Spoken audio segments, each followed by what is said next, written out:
రేపు అక్షయ తృతీయ రోజున మర్చిపోకుండా స్నానం చేసే నీటిలో ఇది ఒకటి వేసుకొని చేస్తే చాలండి, కోటి జన్మల పుణ్యం లభిస్తుంది. అలానే కాకుండా లక్ష్మీదేవి అనుగ్రహానికి కూడా పాత్రలు అవుతారనమాట. అందుకే అక్షయ తృతీయ రోజున మర్చిపోకుండా ఏం చేయండి అంటే కనుక తెల్లవారుజామున నిద్ర లేచి ఇల్లంతా కూడా క్లీన్ చేసుకోండి. ఇంట్లో పసుపు నీళ్లు చల్లుకొని ఇంకా తర్వాత ఏంటంటే కనుక గుమ్మాలకు చక్కగా పసుపు రాసి కుంకుమతో బొట్టు పెట్టి వాకిట్లో ముగ్గు పెట్టుకోండి. అనంతరం వచ్చేసి ఏంటంటే మనము శుచిగా స్నాన కార్యక్రమాలు అనేవి చేయాలన్నమాట. అక్షయ తృతీయ రోజున ఏంటంటే కనుక లక్ష్మీ కటాక్షం కలగాలన్నా, బంగారం కొని యోగం మనకు కలగాలన్నా సరేనండి, ఖచ్చితంగా స్త్రీలు ఏంటంటే కనుక శరీరానికి పసుపుని పట్టించి స్నానం చేయండి. పసుపుని పట్టించి స్నానం చేస్తే చాలా మంచిదండి, చాలా అద్భుతమైన ఫలితం వస్తుంది.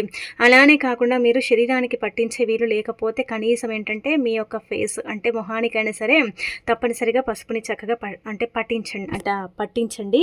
ఎందుకంటే పసుపు మంగళకరమైనది, శుభకరమైనది, లక్ష్మీదేవి రూపంగా భావించబడుతుంది. దేవతలకు అందరికీ కూడా పసుపు ఇష్టం కాబట్టి పసుపుని ఫేస్కి మొత్తం పట్టించి ఇంకా తర్వాత స్నానం చేసే నీటిలో ఖచ్చితంగా చిటికెడంతా పసుపు, ఒక కర్పూర బిళ్ళని తీసుకొని చేతితో మెదిపి అది నీళ్ళల్లో కలుపుకొని శుచిగా ఏంటంటే కనుక స్నాన కార్యక్రమాలు చేసుకోండి.